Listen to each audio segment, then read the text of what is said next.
The night was unusually cold, the kind that sends a chill deep into your bones. A lone streetlight flickered at the edge of the cemetery, casting long shadows over the weathered tombstones. The only sound was the distant rustling of leaves, except for the soft, almost heartbreaking whimper of a dog. For days, the locals had noticed the dog, a scruffy, golden-haired mutt, sitting by a freshly dug grave. No matter the time of day or night, he wouldn't leave. He barely ate, barely moved, just sat there, staring at the dirt like he was waiting for something or someone. Some passers-by tried to coax him away with food, others with gentle calls, but nothing worked. The dog refused to budge.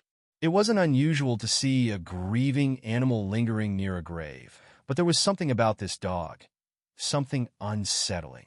His eyes, deep and sorrowful, weren't just filled with sadness. They carried something else, something darker, fear. At first, the townspeople dismissed it as loyalty. Perhaps he belonged to the person buried beneath. Maybe his owner had passed, and this was his way of mourning. But as the days stretched into a week, unease crept into the air. The dog wasn't just sitting there. He was guarding the grave. And sometimes, in the dead of night, those who lived near the cemetery swore they heard him growling. Not at the wind, not at passing animals, but at the grave itself. It wasn't long before the whispers started. Rumors spread. Some said the grave belonged to a man with a dark past. Others believed it was cursed. Some even swore they saw movement beneath the soil. The town's fear grew, but no one dared to go near. Until one night, when the dog did something that sent chills down everyone's spine.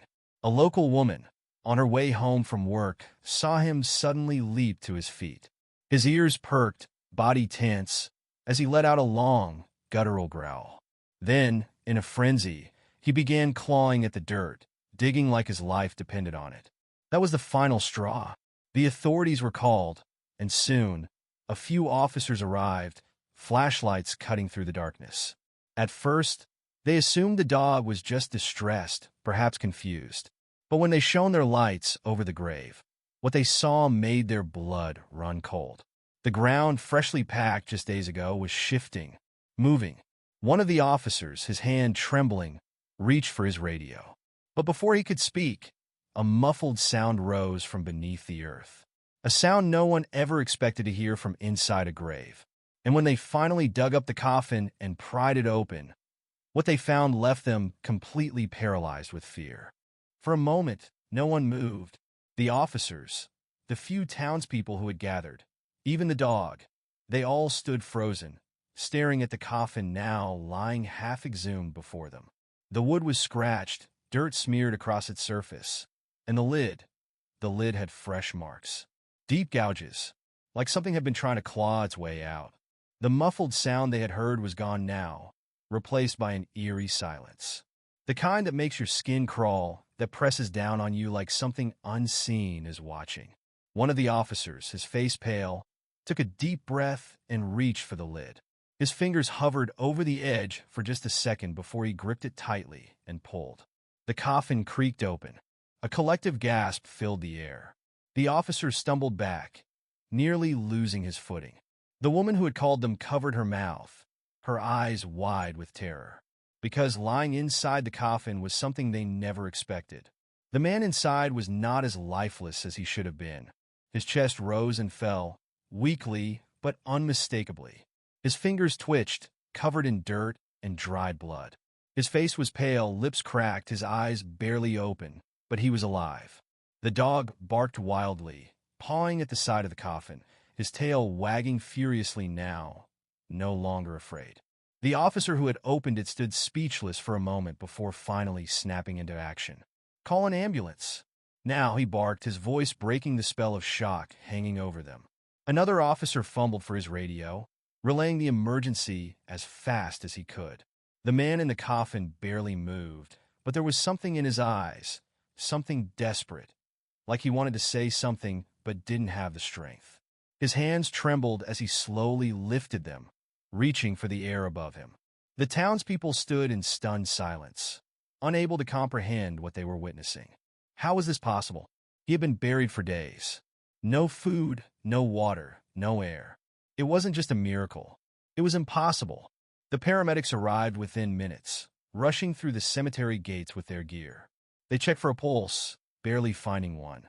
His breathing was faint, shallow, his body weak from dehydration and exhaustion. But as they worked, something else caught their attention. The man's fingernails were chipped and broken, dirt packed beneath them. His fingers were raw, bruised. He had been trying to claw his way out. He had been buried alive. The realization sent a fresh wave of horror through everyone standing there. The officers exchanged glances, their minds racing with questions. Who had buried him? Had it been an accident? A terrible mistake? Or something worse? The dog, still at the man's side, whined softly, nudging his arm with his nose. There was no doubt now. This dog wasn't just mourning. He had been waiting, guarding, trying to save him. As the paramedics lifted the man onto the stretcher, the dog jumped up, refusing to leave his side. The officers didn't stop him. They couldn't. Not after everything they had seen. They rushed him to the hospital. But even as the ambulance disappeared down the road, the questions remained. Who was this man? And more importantly, who had put him in that grave? The investigation began immediately. The officers retrieved the burial records, trying to understand how this could have happened. According to the documents, the man in the grave had been declared dead 3 days earlier. Cause? A heart attack. No signs of foul play. No reason for suspicion. But something wasn't adding up. His family had confirmed his death. The doctors had signed the paperwork. The funeral home had prepared his body. So how had he ended up buried alive? And why had no one noticed? The hospital worked tirelessly to stabilize him. He drifted in and out of consciousness, barely strong enough to open his eyes. Every time he stirred, the dog, now curled up at his side, would lift his head, watching him, waiting. Finally, after nearly a full day, the man opened his eyes for more than just a few seconds. His lips were dry, his voice barely more than a whisper, but when he finally spoke, his words sent chills through the room. "They did this to me," he croaked. The nurse leaned in closer, gently encouraging him. Who? Who did this? His breathing was ragged, his hands clutching at the blankets as if holding on to something unseen.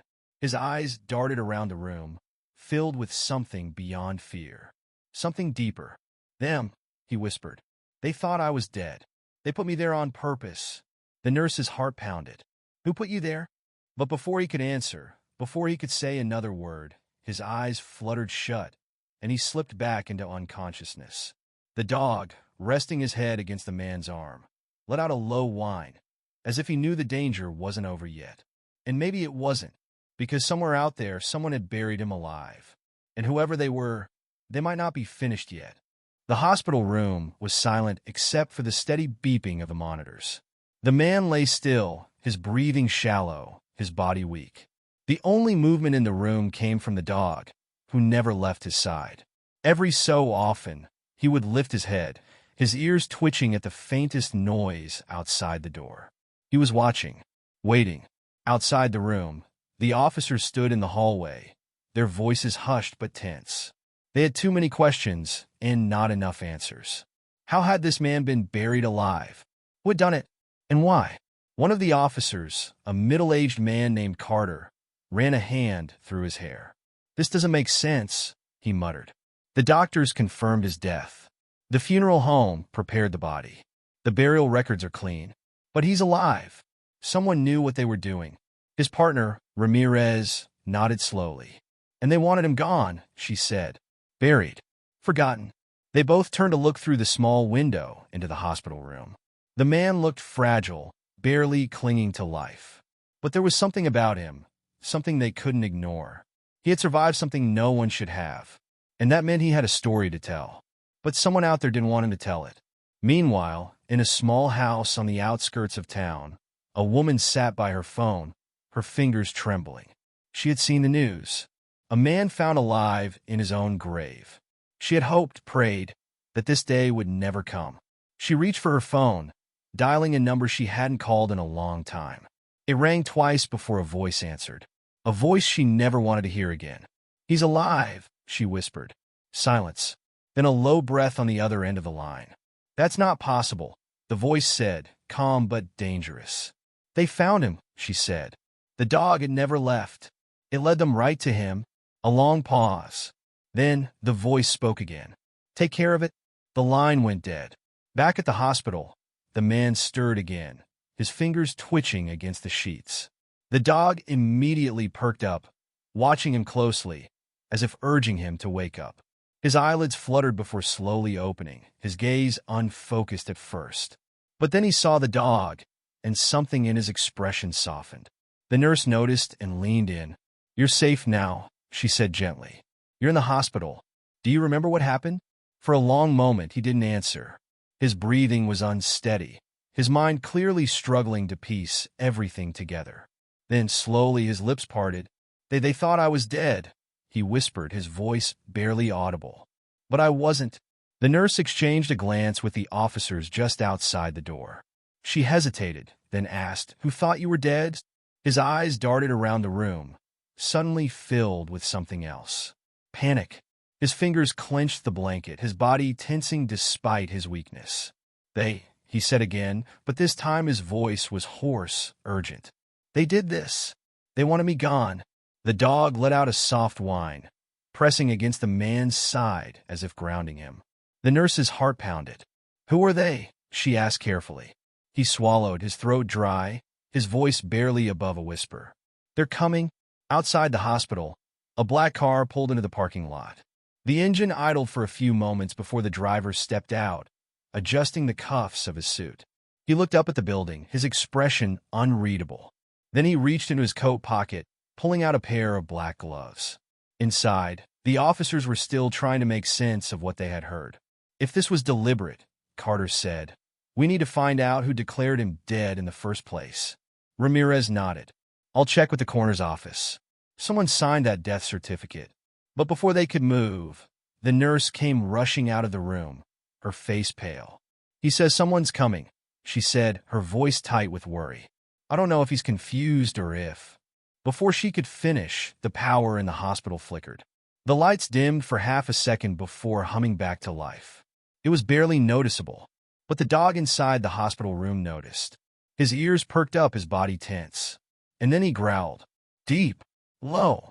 Warning. Carter and Ramirez exchanged glances. Every instinct told them something was wrong. They weren't the only ones looking for answers. Someone else wanted to silence them, and they might already be here. The hospital seemed quieter than usual, the kind of silence that didn't feel right. The soft beeping of machines, the distant hum of fluorescent lights. It all felt too fragile, too delicate, as if one wrong move would shatter the stillness. The man in the bed stirred again, his fingers gripping the thin hospital blanket. His breathing was faster now, uneven, like he was aware of something no one else could see. The officers, Carter and Ramirez, stepped inside, moving cautiously. The dog's growl deepened, his body low and tense, his eyes locked on the door. He wasn't just growling at nothing. He sensed something close. Carter moved to the window, peering out into the dark parking lot below. He saw nothing unusual at first, just a few cars and a couple of night shift nurses walking to their vehicles. But then his eyes landed on a black sedan, parked near the entrance, its engine still running. The driver's seat was empty. Something wasn't right. Ramirez stayed near the bed, her voice low but firm. You said someone's coming. Who? The man's breathing was still ragged, his throat dry, but his eyes flickered with something sharp. Memory. Fear. They buried me, he whispered. But not because they thought I was dead. They knew I wasn't. Ramirez felt a chill run down her spine. Why? Who are they? His fingers clenched tighter around the blanket, his voice barely audible. People who make others disappear. Before she could ask another question, the hallway lights flickered again. This time, they didn't just dim. They cut out completely. The entire hospital floor was swallowed in darkness. For a brief moment, no one spoke. The only sound was the slow, mechanical wheezing of the oxygen machine beside the bed. Then the emergency lights kicked in, casting an eerie red glow down the hallway. Carter turned from the window, instinctively reaching for his gun. Ramirez did the same. The dog let out a sharp bark, his head snapping toward the door just seconds before. Footsteps. Slow. Deliberate. Coming from the hallway. Ramirez moved to the door, peering through the small window into the corridor. The dim red lighting made it hard to see, but she caught a shadow moving just beyond the nurse's station. Someone was there. Carter moved beside her. "We need backup." She nodded, reaching for a radio, but before she could press the button, the hospital intercom crackled to life. A single distorted breath came through. Then silence. Ramirez's pulse pounded in her ears. "That's not good." Carter pushed the door open just enough to glance out. The hallway was empty, but something felt wrong. It wasn't just the power outage. It was the air itself, thick, heavy, as if the building itself was holding its breath. Then from somewhere down the hall, a door creaked open. A soft, deliberate sound. Someone was coming. Inside the hospital room, the man in the bed was struggling to sit up, his body too weak to move fast enough. His breath came in short gasps, panic tightening his chest. The dog nudged him, as if trying to keep him grounded, but he kept looking toward the door. "They're here," he rasped. "They don't leave loose ends." Ramirez locked eyes with Carter. They didn't have time to wait for backup. Whoever was here wasn't coming for a visit. Carter moved first, stepping into the hallway with his gun drawn. The emergency lights flickered again, casting shadows that shifted against the walls. The air was too still. Then a sound cut through the silence. A phone ringing. Not a cell phone. An old, landline phone. The kind that shouldn't be ringing in the middle of a blackout. The sound was coming from the nurse's station. Ramirez gritted her teeth. "That's a trap." Carter nodded, but moved forward anyway, every step cautious. He reached the desk, glancing down at the old hospital phone. The caller ID was blank. The ringing continued, shrill, piercing through the heavy silence. Then it stopped, and the voice came through. "You should have left him in the ground." Ramirez spun around, heart hammering, but there was no one behind them. No movement, just the red emergency lights and the suffocating quiet. Then, a crash. From the hospital room, they ran back without hesitation, guns raised, bursting through the door just as the dog let out a furious snarl. The bed was empty. The window was open. The cold night air rushed in, sending the curtains billowing. The man was gone. Carter rushed to the window, scanning the ground below. The hospital was 3 stories high. There was no way he could have climbed down on his own. Someone had taken him. Ramirez clenched her jaw. They were already inside. The dog barked furiously, pacing near the door as if demanding they follow. His tail was stiff, his ears flat against his head. He wasn't just upset. He knew something they didn't. Carter turned back to Ramirez. "We need to move. Now." She didn't argue. Whoever had buried this man alive wasn't finished with him yet. And now they had him again. The cold night air rushed into the hospital room through the open window, making the curtains billow like ghostly figures. The bed was empty. The man, who had just fought his way back from being buried alive, was gone.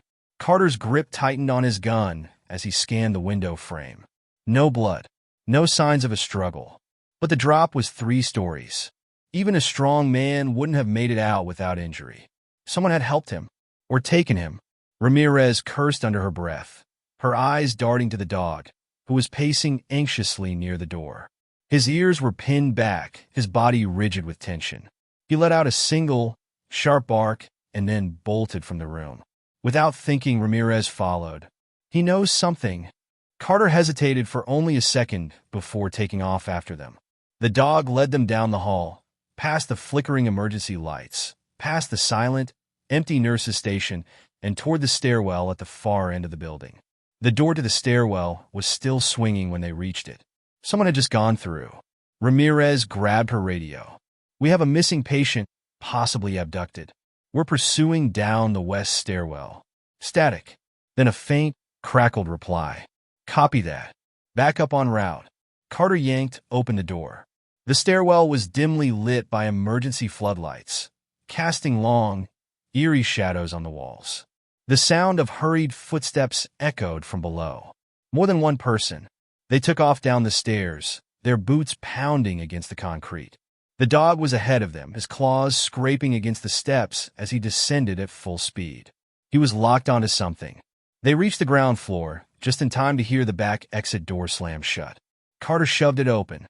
Outside, the parking lot was nearly empty, the streetlights casting long pools of yellow light onto the pavement. The night was still. Too still. Then, tires screeched. A black van peeled away from the lot, its headlights off, moving fast. Ramirez raised her gun. Stop! But the van was already speeding toward the road.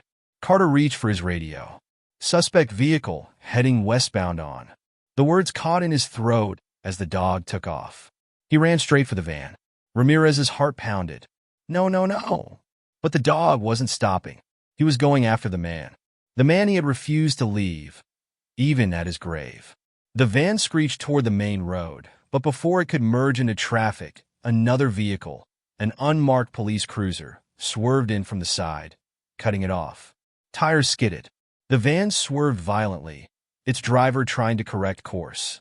Then, metal crunched. The van clipped the cruiser, lost control, and slammed into a streetlight. Ramirez didn't wait. She bolted toward the wreck, Carter close behind her. The dog had already reached the passenger side, barking furiously. Ramirez yanked the door open. The passenger, a man in a suit, his face masked by shadows, was slumped forward unconscious. Carter pulled open the driver's side, gun raised. The driver groaned, his hands weakly lifting in surrender. He was bleeding from a gash on his forehead, his breathing shaky. But Ramirez wasn't looking at them anymore. Her eyes had locked onto the back of the van. The doors were bolted shut. She moved fast, Carter covering her as she unlatched the locks and yanked the doors open. And there he was, the man from the grave. His wrists zip-tied, his body weak, his breathing shallow, but alive. His wide, panicked eyes locked onto hers. And for the first time since he had woken up in that hospital bed, she saw something in them. Relief. The dog jumped in immediately, pressing against him, whining softly. Carter grabbed his radio. Suspect vehicle secured. We have the victim. Ramirez reached in and carefully cut the ties around his wrists. You're safe now, she murmured. But the man shook his head, his voice hoarse. No, he rasped. You don't understand. Ramirez frowned. What do you mean? He looked up at her, his expression a mix of fear and urgency. His hands trembled as he gripped her wrist. They weren't trying to kill me, he whispered. They were trying to hide me. Carter tensed. Hide you from what? The man swallowed hard, his voice barely above a breath. From what I saw, the air around them seemed to grow heavier, the night colder. The officers exchanged a glance.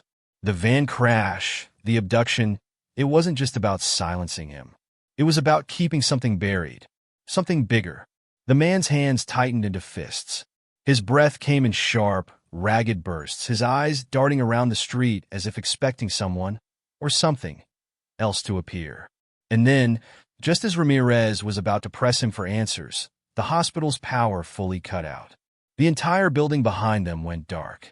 And in the sudden, suffocating silence, a single, distant sound echoed through the night. A phone ringing, not from the hospital, not from any of the cars. From inside the van, Ramirez turned, staring at the still unconscious men in the front seats. The phone wasn't coming from them. Slowly, she reached toward the back of the van, toward a small, locked compartment near the floor. A hidden storage space. The ringing continued, a steady, rhythmic tone growing louder in the silence. Her fingers hesitated over the latch. Carter raised his gun. Whatever's in there, it's not good. She nodded, then, in one swift motion, pulled the compartment open. The phone stopped ringing. And inside, buried beneath thick stacks of documents and files, was a single, worn notebook. Ramirez picked it up, flipping it open. The pages were filled with notes, names, dates, pieces of a puzzle she didn't yet understand. But one thing stood out immediately. A single name, circled over and over. The man they had just rescued. And scrawled beneath his name, in frantic, uneven handwriting, were 4 words that made her blood run cold. He knows the truth. Carter exhaled. What the hell is this? But Ramirez had a sinking feeling they were only beginning to understand just how deep this went. because someone had gone through a lot of trouble to bury this man alive. And now, whoever they were, they knew he was back. The dog let out a low, uneasy growl, pressing closer to the man as the night stretched on, thick with the weight of something unseen. Something that wasn't over yet. Ramirez held the notebook tightly, the weight of what she was seeing sinking in. The man they had just rescued wasn't just a victim. He was a key to something bigger, something someone had tried to bury literally and figuratively. The name scrawled across the pages, circled over and over, made it clear. Carter took the notebook from her hands, flipping through the pages quickly. His face hardened as he read. These are names, dates, locations. This looks like he stopped, eyes narrowing. This is a list of disappearances. Ramirez's stomach twisted. It wasn't just random notes. It was documentation. Proof. The man in the back of the van, weak and terrified, had seen something. Something that someone had been willing to go to extreme lengths to keep secret. She turned to him, crouching down so they were at eye level. "What did you see?" she asked, keeping her voice calm but firm. The man's breathing was still shaky, but his eyes were clearer now. He looked down at his hands, as if debating whether to speak. Then he swallowed hard and said, "I worked for them." Ramirez felt a chill creep up her spine. "Who?" His fingers curled into fists. "The people who make people disappear?" Carter exchanged a glance with Ramirez before turning back to him. "You mean?" The man nodded. "It's not just one person. It's a system. People with money, influence. They pick who stays, who goes. And if you know too much," he exhaled shakily, "you end up like me." Ramirez stared at him, the weight of his words heavy. It made sense now. Someone had buried him, not to kill him, but to erase him, to make sure he never spoke. And the fact that he was still alive meant that whoever was behind this, they would try again. The dog whined, pressing against the man's leg, as if sensing the tension. Ramirez watched as the man placed a trembling hand on the dog's head. Carter looked over at the van, at the unconscious men inside. "These guys, they work for them?" The man hesitated, then nodded. "They weren't supposed to lose me. They messed up." And now, he looked up at them, eyes filled with quiet fear. "Now, they're going to come for me again." Ramirez stood up, glancing at Carter. He nodded. They both knew what had to be done. "We'll get you somewhere safe," she said, pulling out her radio. "But you have to tell us everything." The man swallowed hard, then nodded. "I will, but you have to believe me. They don't stop." The distant sound of sirens grew closer, backup finally arriving. The night felt colder now, heavier with the weight of everything they had just uncovered. Within minutes, uniformed officers swarmed the scene. The unconscious men were cuffed and pulled from the van, their weapons confiscated. Ramirez handed off the notebook to the lead investigator, who flipped through the pages with a grim expression. "This is big," he muttered. "Bigger than they had realized." Carter and Ramirez helped the man into a secure police vehicle, the dog jumping in right beside him. The animal wasn't leaving his side, just like at the grave, just like in the hospital. Whatever had happened, this dog had known the truth before anyone else. As they pulled away from the scene, Ramirez glanced back at the dark hospital building. The power was still out. The halls were still empty. But she couldn't shake the feeling that somewhere in the darkness, someone was still watching.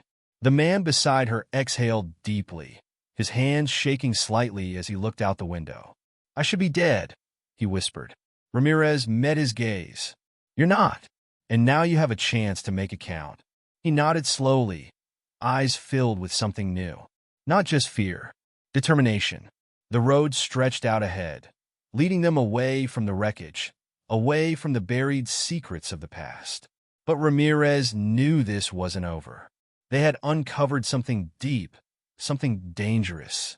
And whoever was behind it wasn't going to stop just because one man had lived to tell the tale. The dog let out a soft sigh, curling up beside the man, his tail thumping once against the seat. A silent promise. Ramirez tightened her grip on the wheel. Whatever came next, they would be ready.